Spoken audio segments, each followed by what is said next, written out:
A very fascinating experiment to tell you about today. In the early 1960s, a psychologist by the name of Dr. Walter Mischel decided he wanted to test impulse control in children. So he took some 4-year-olds and he put them in an empty room one at a time. And in front of each child, he would set a plate, and on that plate was one marshmallow. And he told the child, "You can have that marshmallow whenever you want, but I'm going to leave the room for a few minutes, and when I come back, if you haven't eaten that marshmallow, I'll give you 2 marshmallows. Do you understand?" And once the child understood, the experiment was in motion. Would the child delay his gratification and get 2 marshmallows in a few minutes, or would he cave in to his impulses? Now, if you go on YouTube and you type in the marshmallow experiment and you watch children do this, I mean, it's hilarious. Some of the kids are taking the marshmallows and rolling them on their face. Others are kind of putting the marshmallow in their mouth, but not actually biting down on it. Some lick it. Some look away from it, get it out, so it doesn't distract them, so they can't think about eating it. It's probably what most adults would do too, to tell you the truth. But at any rate, the fascinating part about this experiment is that Dr. Mischel followed these children for 50 years after they did this experiment. 50 years. And what he found was amazing. He found that the kids who could delay their gratification and not eat the 1 marshmallow and wait for 2, well, they had lower crime rates, they had higher SAT scores, they made more money, they were able to pursue their goals even in the face of adversity. Conversely, the kids who had to eat the marshmallow, who couldn't hold out for a few minutes, were fatter, more obese, out of shape, bad credit, drug problems, made less money, didn't go to colleges often, didn't get very good test scores. All of that was predicted by their inability at the age of 4 to control their impulses. Isn't that nuts? Dr. Mischel found that the children who were able to control their impulses often would push the marshmallow away or hide it under the plate.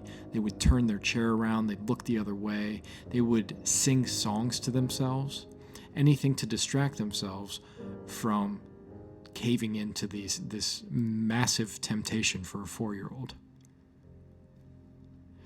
So, what does this have to do with your basketball life? The test would seem to suggest that your impulse control is subject to something that's within you from basically birth, or possibly what your parents had told you and taught you. So it's a little bit of how you were parented and a little bit of your own nature. What Dr. Mischel and most of the other experts in this field think is that once you become aware that you may have an impulse control problem, there's a lot of things you can do to change it. For instance, you can start practicing minor instances of impulse control. Say you order a pizza and it comes in your house and it smells so good and your mouth's salivating. Put it off for 10 minutes before you eat it. Go do something else. Teach yourself that you can want something in the moment, but you're strong enough to not take it in the moment. Same thing goes if you're just dying for a hot shower. Let the hot shower run a little bit before you get in. Little small practice sessions like this start to show you you're capable of delaying your gratification. Dr. Mischel also recommends that you imagine the consequences of caving in to your impulses. In basketball, what you would do is visualize playing terrible, being booed, being benched, feeling awful, vividly imagine. Psychologists often teach smokers before they smoke, they have that impulse when they reach for the cigarette to imagine being sick vividly. Imagine lung cancer, the people they've seen that speak with those things on their throat and makes them sound like robots. He tells them to imagine the doctor coming up to them and saying, "I'm sorry, but I have some very bad news to tell you." Imagine the coach coming up to you and saying, "You're not going to play anymore this season," or "You're off the team," or "You didn't make the team," or you're not getting that contract extension, or no, you don't have any scholarships. Imagine that before you go out with your friends instead of going to the gym. Can you delay your gratification and say, I'm going to work out 6 days a week and maybe only on Saturday night have a social life? That type of dedication, that sort of crazy focus to excellence.